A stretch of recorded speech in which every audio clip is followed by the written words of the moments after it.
kelompok 1. Di sini kami akan mempresentasikan artikel tentang sistem hukum dan peradilan di Indonesia. Sebelumnya, perkenalkan, saya Rizka Amelia Wijanti sebagai moderator. Saya Nanda Gita Sendiri sebagai pembaca. Saya Faiza Fani Fikriya sebagai pembaca. Saya Mustika Bita Aninta sebagai pembaca. Saya Usman Hasanah sebagai pembaca kesimpulan. Pengertian sistem hukum dan peradilan di Indonesia. Hukum adalah suatu tatanan perbuatan manusia. Tatanan merujuk pada suatu aturan untuk mencapai tujuannya. Hukum yang ditemukan oleh para ahli hukum, perbedaan sudut pandang yang digunakan dalam merumusan definisi hukum menjadikan pengertian hukum yang berbeda-beda. Berikut pengertian hukum menurut Leon Duguid. Leon Duguid seorang ilmuwan dari Perancis dan mengungkapkan pendapatnya, hukum adalah tingkah laku para anggota masyarakat yang harus dipatuhi masyarakat sebagai jaminan kepentingan bersama. Penyimpangan terhadap hukum tersebut seharusnya menjadikan pedoman untuk ditaati oleh seluruh anggota masyarakat. Pengelolaan hukum. Adapun pengelolaan hukum dalam praktik kenegaraan sebagai berikut. A. Hukum menurut bentuknya. Hukum dilihat dari bentuknya dibagi menjadi dua macam, yaitu hukum tertulis dan hukum tidak tertulis. B. Hukum menurut tempat berlakunya. Pengelompokan hukum menurut tempat berlakunya dibagi atas hukum nasional, hukum internasional, hukum asing, dan hukum gereja. Hukum nasional merupakan pernyataan langsung dari budaya nasional yang asli. C. Hukum menurut waktu berlakunya. Hukum dilihat dari waktu berlakunya dibagi menjadi dua macam. Pertama, hukum positif atau jus constitutum atau hukum yang sedang berlaku. Tata hukum Indonesia. Tata hukum setiap negara mencerminkan kondisi objektif dari negara yang bersangkutan. Oleh karena itu, tata hukum suatu negara berbeda dengan negara lain.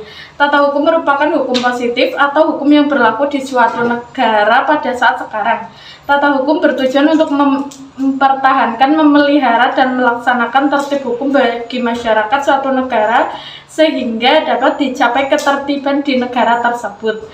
Tata hukum Indonesia merupakan keseluruhan peraturan hukum yang diciptakan oleh negara dan berlaku bagi seluruh masyarakat Indonesia. Pelaksanaan tata hukum dapat dipaksakan oleh alat-alat negara yang diberi kekuasaan. Tata hukum Indonesia ditetapkan oleh masyarakat hukum di Indonesia. Oleh karena itu, tata hukum Indonesia mulai ada sejak proklamasi kemerdekaan RI pada tanggal 17 Agustus 1945. Tata hukum berlaku sejak Indonesia merdeka yang tertuang dalam proklamasi kemerdekaan Indonesia. Pernyataan yang tersirat dalam proklamasi kemerdekaan itu mengandung arti menjadikan Indonesia sebagai bangsa yang merdeka dan berdaulat. Pada saat itu, bangsa Indonesia menetapkan tata hukum yang tercantum dalam Undang-Undang Dasar.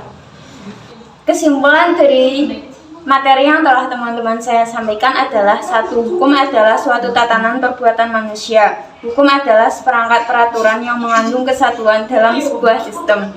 2. Hukum adalah aturan yang dibuat oleh pihak-pihak yang berwenang sehingga berdampak pada munculnya sifat mengatur dan memaksa manusia.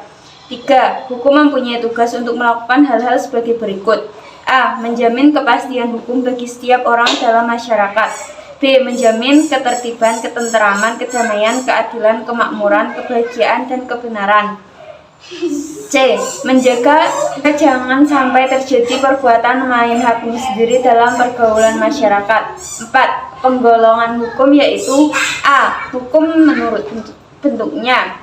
B. Hukum menurut tempat berlakunya. C. Hukum menurut waktu berlakunya. 5. Tujuan hukum dapat dibedakan menjadi dua, yaitu teori etis dan teori utilitis.